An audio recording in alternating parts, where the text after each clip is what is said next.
guys, dumating na ang aming guys, gubag from Taguig.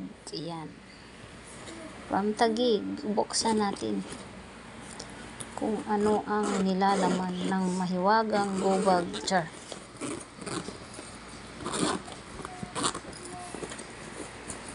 Ayan, face mask. 1, 2, 3, 4, 5. 5 na face mask.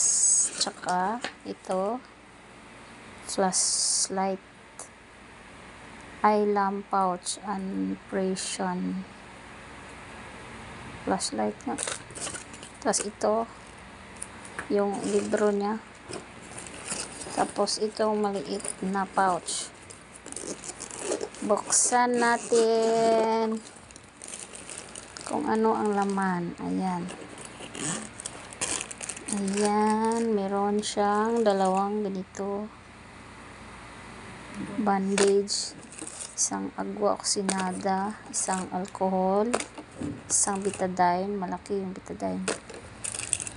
Tapos may band-aid, saka paracetamol Biosic. Tapos ito yung pang tali, ano ba yan, pag napilayan ka. Tapos ito, ano to, panyo, ano ba to, panyo yata.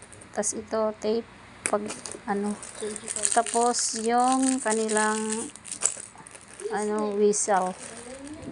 Tapos cotton and gunting. Nakakaiba. Kasi pang ito yung gunting nila. Oh. Yan.